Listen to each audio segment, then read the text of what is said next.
नमस्कार, खास पेशकश में आपका स्वागत है। मैं हूं आपके साथ रविंद्र सिंह।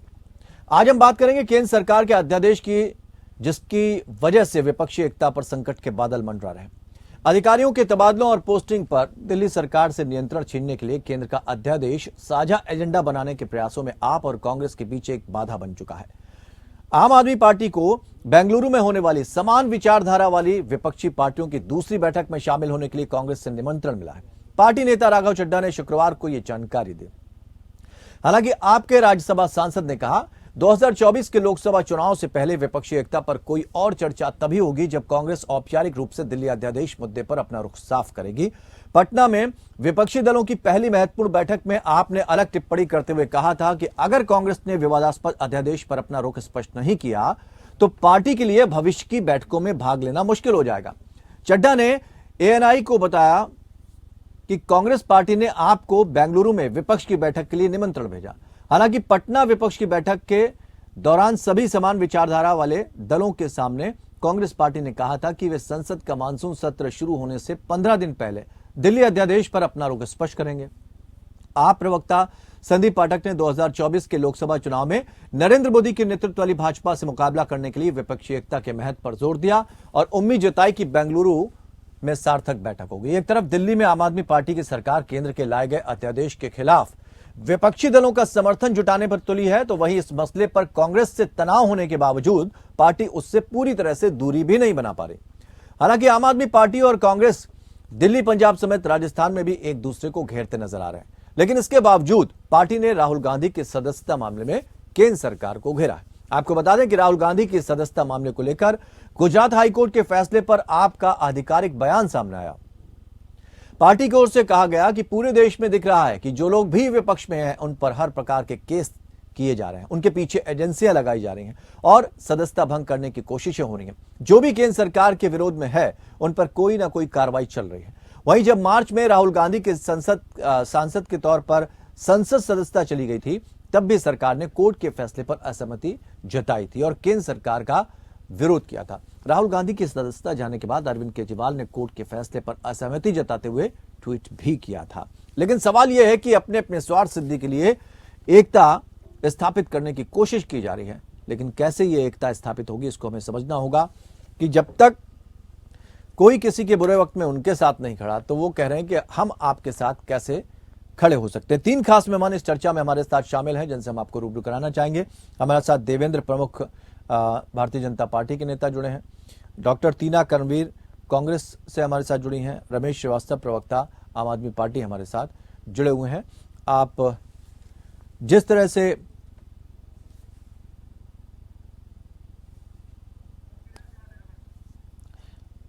तो जहां जिस तरह की स्थिति बनी है ये समझने वाला है कि आखिर चल क्या रहा है। पर डॉक्टर टीना आपके पास आना चाहेंगे और ये समझना चाहेंगे विपक्षी एकता कैसे संभव हो सकती है। वो कह रहे हैं कि आप हमारे बुरे वक्त में अगर हमारे साथ नहीं है, हम आपके बुरे वक्त में साथ कैसे खड़े हों। देखिए रविंद्र जी, विपक्षी एकता एकदम मजबूत है। केजरीवाल जी मुझे लगता है कि पिछली मीटिंग में भी देखिए कैसे बीच में से प्रेस कॉन्फ्रेंस चल रही थी और बीच में एक प्रेस कॉन्फ्रेंस छोड़कर वो चले गए थे। तो ये केजरीवाल जी से अभी आम आदमी के प्रवक्ता हैं, वो इसका जवाब देंगे कि क्यों वो मीटिंग छोड़ के पार्टी की जो विपक्षी एकता दल की जो मीटिंग थी वो छोड़कर चले गए। दूसरी बात मैं यहाँ बताना चाहती हूँ, देखिए अहम सवाल जो है अध्यादेश का नहीं है। आप सोचिए कि दिल्ली में पहली बार जो केजरीवाल जी जो मांग कर रहे हैं, बाकी नेता जो हैं इससे पहले भी चाहे दिग्गज जो है शीला दीक्षित जी रही हो, किस तरीके से दिल्ली को चलाया सबने देखा है कि अगर नहीं, लेकिन उनके अपने घर में टीना जी संकट के बादल छाए हुए हैं। वो चाहते हैं कि उस वक्त आप उनके साथ खड़े रहें। अगर आप उस मुद्दे पर उनके साथ नहीं खड़े हैं तो वो आपका साथ क्यों देंगे? क्यों वो विपक्षी एकता में साथ आएंगे? वो तो कहेंगे जो होना है होने दो। देखिए हमने कांग्रेस ने पहले ही कहा था कि जब पार्लियामेंट में जब संसद के अंदर अभी 20 जुलाई के बाद जब मानसून सत्र होगा तो उस पर ये बहस होगी, तो बातचीत किया जाएगा, तब हम फैसला लेंगे कि समर्थन करेंगे या नहीं करेंगे। अभी हमारी जो साफ लड़ाई थी वो भारतीय जनता पार्टी से थी। हमारी लड़ाई जो है, हमारा मुख्य उद्देश्य है भारतीय जनता पार्टी को हराना है। तो इसमें तो केजरीवाल जी को समझ में आना चाहिए कि उनको क्या करना चाहिए, क्या नहीं करना चाहिए। और दूसरी बात, अध्यादेश हम थोड़ी लेकर आए थे, हम तो सत्ता में ही नहीं है। लड़ाई तो उनकी भारतीय जनता पार्टी से होनी चाहिए, लेकिन जिस तरीके से उनके प्रवक्ता आकर डिबेट्स में और जिस तरीके से वो बयानबाजी कर रहे हैं वो भी कहीं ना कहीं सही नहीं है। और केजरीवाल जी नहीं तो भारतीय जनता पार्टी तो ये कह रही है कि हम तो देश हित में काम कर रहे हैं, जिस पर अगर आरोप लगे हैं, जो भ्रष्टाचार में लिप्त हैं, उनके खिलाफ तो हम कार्रवाई करेंगे, उसमें क्या दिक्कत है? जी देखिए रविंद्र जी, अगर केजरीवाल जी की बात की जाए, इससे पहले भी जब भी कोई मीटिंग हुई, चाहे खड़गे जी के यहाँ हो, जहां मीटिंग हुई केजरीवाल जी मौजूद रहे। उनको हर एक बात का पता था, हर एक मुद्दे का पता था। अचानक से उनको ये लग रहा है कि हमें, वो कहते हैं कि भारतीय जनता पार्टी से मिले हुए हैं, तो अब हम इनको क्यों ना कहें कि ये भारतीय जनता पार्टी की बी टीम है। क्योंकि ये आप दोनों दल बता रहे हैं। देवेंद्र प्रमुख जी, ये जिस तरह की चीजें होती हैं, सारा विपक्ष मिलकर एक ही बात कह रहा है कि जो कुछ हो रहा है, कांग्रेस भी ये कह रही है, जो कुछ हो रहा है देश देख रहा है, पूरे देश में दिख रहा है। जो लोग विपक्ष में हैं उन पर हर प्रकार के केस किए जा रहे हैं, उनके पीछे एजेंसियां लगाई जा रही हैं और सदस्यता भंग करने की कोशिशें हो रही हैं। इस तरह की चीजें होंगी तो एकजुट तो होना ही है। रविंद्र सर, हम भी इसी बात को कह रहे हैं जिसको विपक्ष कह रहा था कि कितनी शानदार बात निकल कर आई है कि पूरा देश देख रहा है क्या हो रहा है, और देश के हाथ में है। देश की जो जनता वो जनार्दन है, उसने देखकर ही 2014 के बाद से ये 19 और जो आपने 22 को सारा देखा, 24 हमारे सर पर है। देश देख रहा, निर्णय देश करेगा कि जिस तरह विपक्ष की नीतियां हैं, जिस तरह विपक्ष के पास मुद्दा नहीं है, मुद्दाहीन विपक्ष है, कोई एलिगेट करने के लिए कोई तथ्य नहीं है, एक दूसरे पर आरोप लगाए। क्या वो भारतीय जनता पार्टी को बी टीम बताते हैं आम आदमी वाले, कांग्रेस बताते हैं आमादवादी को। इसी तरीके से कोई ओवैसी को बताता, कोई अखिलेश जी को बताता, ये इनका काम है बताने दीजिए। देश देख रहा है 2024 में जिस तरह से हमने 14 का रिकॉर्ड 19 में तोड़ा, अब दोबारा हम 24 में तोड़ने जा रहे हैं। बहुत शानदार तरीके से देश को नेतृत्व देने जा रहे हैं। नहीं, कांग्रेस तो ये कह रही है आप घबराए हुए हैं, कांग्रेस से, राहुल गांधी से घबरा चुके हैं, डर लगने लगा है आपको, इसलिए उनके सांसदी को खतरे में डाल दिया। आप विपक्ष के बड़े नेताओं को खत्म करने की कोशिश कर रहे हैं। नड्डा साहब पहले ही कह चुके हैं कि आने वाले समय में क्या क्षेत्रीय दल बचेंगे या नहीं बचेंगे, ये भी, इस पे भी संशय है। तो इस तरह के बयान कहीं ना कहीं विरोधाभास तो पैदा करेंगे। कितनी हास्यास्पद बात लगती है रविंद्र सर कि हम राहुल जी से डरेंगे, राहुल जी से जो डरने चाहिए वो नहीं डरे। राजस्थान में क्या हो रहा है, राहुल जी पार्टी के मुखिया होकर कितना प्रयास कर रहे हैं। आप जो है, आपने कर्नाटक में सरकार बना दी, क्या हो रहा है? आप असंतोष से अपने को संभाल नहीं पा रहे, हम डरेंगे? विश्व की नंबर 1 पार्टी डरेगी जिसके कार्यकर्ताओं की संख्या ही 18 करोड़ प्लस है। राहुल जी पर अपने घर नहीं संभल रहा, वो हमें कैसे डरा देंगे? ये तो एक हास्यास्पद बात लगती है। और मैं इस बात को जो है बिल्कुल भी इसमें कोई गंभीरता से नहीं लूंगा, क्योंकि इसमें गंभीर मामला है नहीं। ये किस तरीके का बयान है, अब ये किसकी तरफ से? कांग्रेस के पास एक ही बयान बचा कि राहुल जी से डर गए हैं। राहुल जी से कौन डरेगा? राहुल जी से जिनको डरना चाहिए वो नहीं डर रहे। जिस स्कूल के वो टीचर है, जिस स्कूल के वो कैप्टन है, वहाँ प्रिंसिपल बैठकर उसी स्कूल के स्टूडेंट उनकी दुर्गति उठा रहे हैं, उनका एक भी नेता सुनने को तैयार नहीं। उनकी यंग टीम जैसे ठीक है पिछले 2 वर्षों से 3 वर्षों से रमेश जी, विपक्षी एकता की बात की जा रही है, लेकिन विपक्षी एकता इतनी बैठकों के दौर में कहीं भी एक होती नजर नहीं आई। स्वार्थ सिद्धि सबको चाहिए कि भाई आप हमारे साथ खड़े होइए तभी हम आपके साथ खड़े होंगे। अगर सबका मोटो एक है, सबको एक ही चीज दिखाई पड़ रही है कि भारतीय जनता पार्टी जो दल सत्ता में बैठा हुआ है वो आप सबके साथ ठीक नहीं कर रहा है, फिर एक होने में क्या आपत्ति है आपको? जो सत्ता में दल बैठा हुआ है वो सिर्फ हम ही लोगों के साथ नहीं, या राजनीतिक दलों के साथ ही नहीं, बल्कि देश की पूरी राजनीति के साथ, इवन देश की सुरक्षा व्यवस्था के साथ भी खिलवाड़ कर रहा है। इसलिए इस गठबंधन को अब सत्ता से बाहर जाना चाहिए। ये उद्देश्य बड़ा उद्देश्य है, संविधान को बचाने का उद्देश्य बड़ा उद्देश्य है। इसके लिए विपक्षी दल एक हो रहे हैं। और जहां तक आपने कहा कई बैठकें हो चुकी, देखिए औपचारिक रूप से एक बैठक हुई है पटना में, दूसरी बैठक होने जा रही है बेंगलुरु में। तो इन बैठकों में कॉमन मिनिमम प्रोग्राम एक निकल करके आ सकता है। ये रमेश जी, ये जो बैठक है, ये विपक्षी दल सिर्फ एक मेन स्ट्रीम लेकर मेन फोकस ले रहे हैं कि सत्ता पक्ष को किसी तरह हटाना, वहां पर हमको 2024 के लिए एक होना है।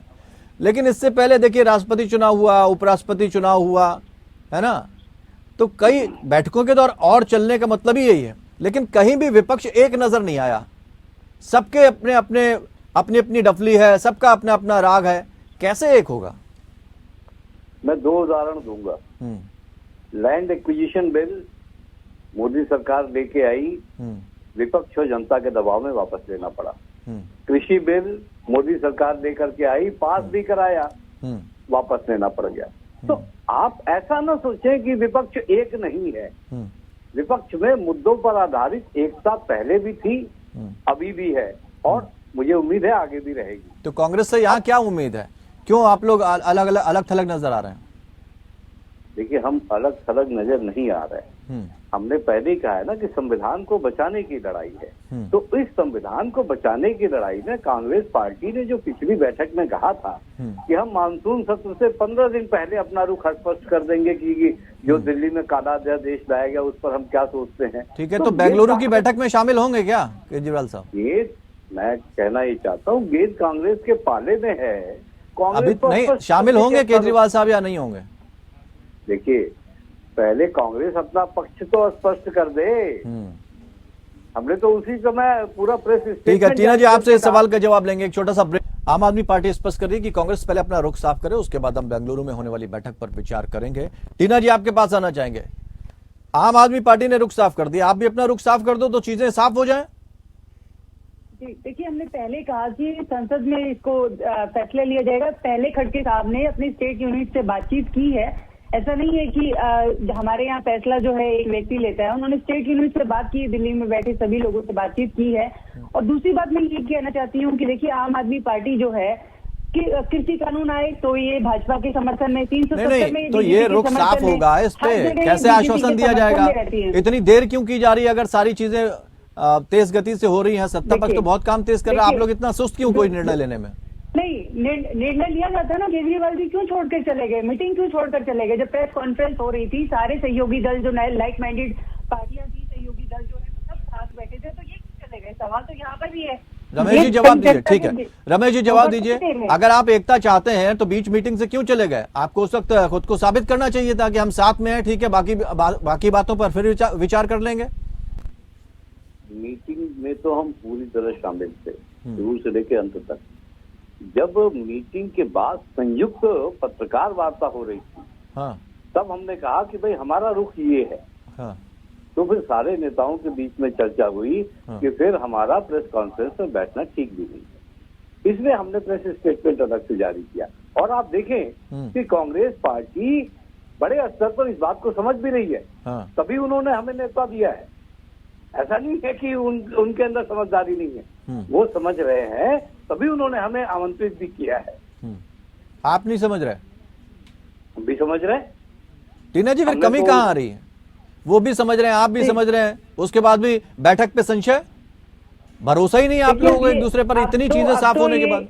जी रविंद्र जी, देखिए, आम आदमी पार्टी के अध्यक्ष जो हैं केजरीवाल जी, उनको डिसाइड करना है, उनको निर्णय लेना है कि पार्टी में आएंगे या बैठक में आएंगे या नहीं आएंगे, और तब जाकर कहीं फैसला होगा। क्योंकि जब आप बातचीत करेंगे, संवाद करेंगे, तभी आगे कोई निर्णय लिया जाएगा। ऐसे नहीं कि आप बीच में उठ के चले जाएंगे और जो आधी अधूरी बातें सुनी और फिर आप चले गए, और फिर आप कांग्रेस के ऊपर गन पॉइंट पर आप गन रखकर जो है दबाव में आप चाहेंगे कि उनका समर्थन मिल जाए। और लगातार जो है केजरीवाल जी उसके बाद से भी कांग्रेस के खिलाफ बोलते आए हैं। तो भूला कुछ भी नहीं है, कांग्रेस कुछ भी नहीं भूलती है, कांग्रेस सब याद रखती है। और जो केजरीवाल जी ने जिस तरीके से हमारी अध्यक्ष के बारे में, जो राजीव गांधी से भारत रत्न लेने के लिए जो इन्होंने किया है कांग्रेस के खिलाफ, सब कुछ याद है पूरी तरीके से। और जिस तरीके से अगर ये तो इसका फायदा तो बीजेपी को मिलेगा ना।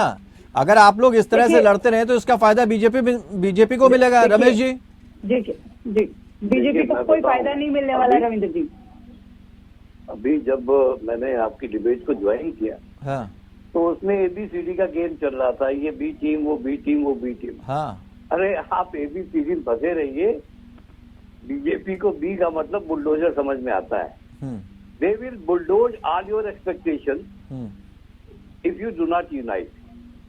पहले ही वो कह चुके हैं कि देखिए, हम क्षेत्रीय पार्टियों खत्म करेंगे, कांग्रेस मुक्त भारत चाहते हैं। वो तो कह रहे हैं ये हास्यास्पद है, ऐसा उन्होंने कुछ नहीं कहा। आप लोग अपने अपने कामों से खुद को खत्म कर लिए रहे।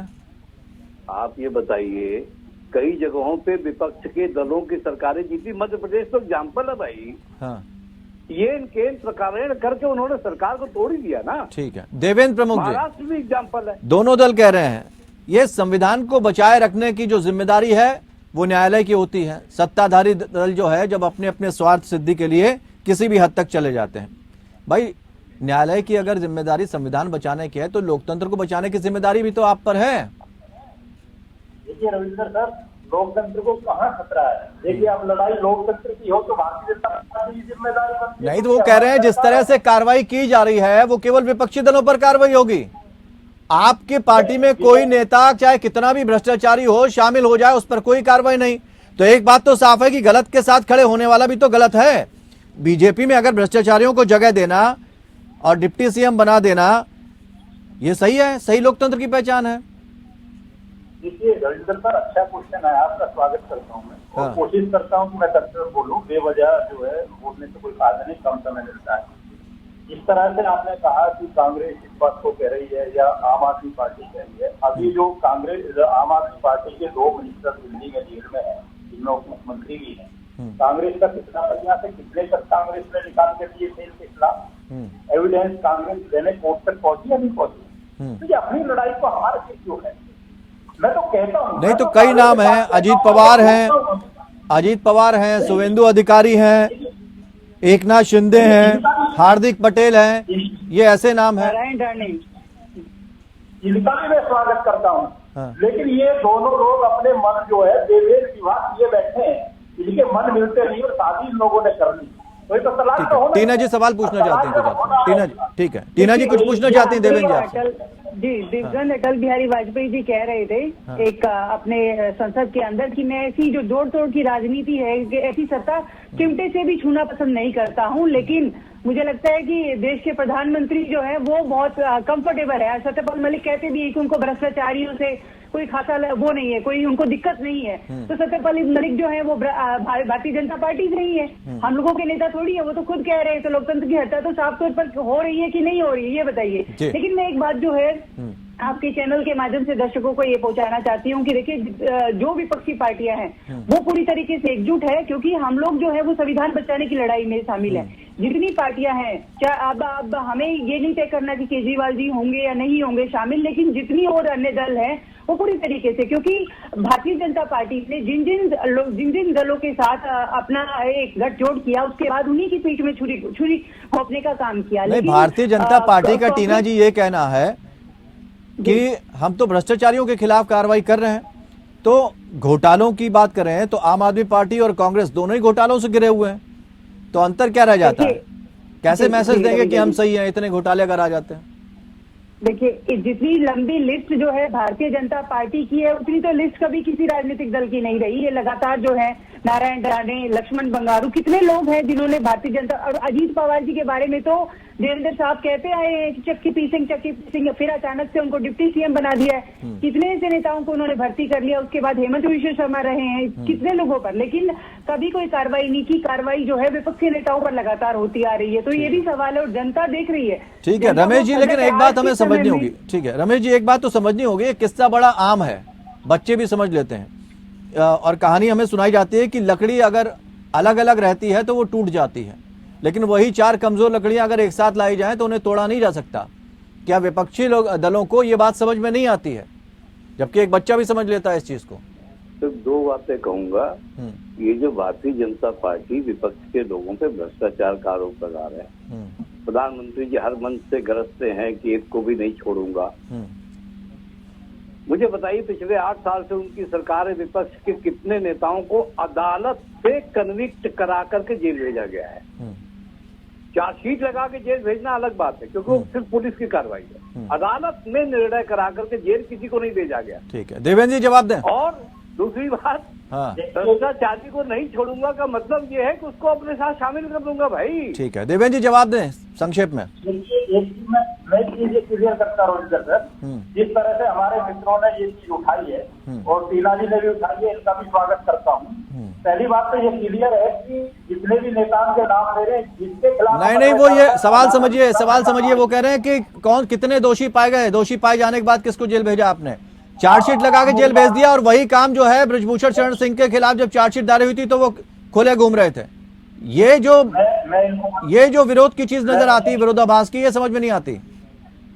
मैं इनको क्लियर करता हूँ। हाँ। अब ये जो घूम रहे हैं खाली, इनके पास कोई काम नहीं है। हाँ। इनका काम यही है विपक्ष में बैठकर कि सरकार क्या काम करे, सरकार की जो जो चूक है उनको तैयार करें, उनकी स्टडी करें, और फिर अदालत से, सीबीआई से, ईडी से ये बात रखें, और उसके बाद अगर ना बात सुने तो आप जैसे जितने भी पत्रकार हैं, जितने चैनल है, कॉन्फ्रेंस करके तब ये क्लियर करें, क्योंकि ये क्लियर जो नहीं करें चोर है, वांटेड है, खुद मुकदमे दर्ज है, ये किसी से शिकायत कर ही नहीं सकते। चलिए ठीक है, अब ठीक है, कोई नहीं, जनता इसका जवाब देगी, जनता जवाब देगी। विपक्षी दलों को भी सोचना है कि वो कैसे साथ है। बहुत बहुत शुक्रिया आप सभी मेहमानों का हमारे साथ इस चर्चा में शामिल होने के लिए। लेकिन सवाल ये है कि सियासत अपनी जगह है, लेकिन सही को सही कहा जाएगा और गलत को गलत कहा जाएगा। यही असली लोकतंत्र की और यही सही लोकतंत्र की, सच्चे लोकतंत्र की पहचान है। यानी आम आदमी पार्टी और कांग्रेस करेंगे भाई, जहां सही है उस बात को सही कहा जाएगा, जहां पर हमें आपका समर्थन करना वहां हम समर्थन करेंगे, लेकिन आपको अपना मन जता देना चाहिए कि करना क्या है। अब देखना यह है कि विपक्षी एकता पर कांग्रेस जो कह रही है कि अपना रुख साफ कर दिया है, कैसे ये लोग एक हो पाएंगे और कैसे बेंगलोर की जो बैठक है उस पर सबकी नजर टिकी रहेगी। अगर वहां सब कुछ ठीक रहता है तो हालात आगे और बेहतर होते जाएंगे। फिलहाल इतना ही, नमस्कार।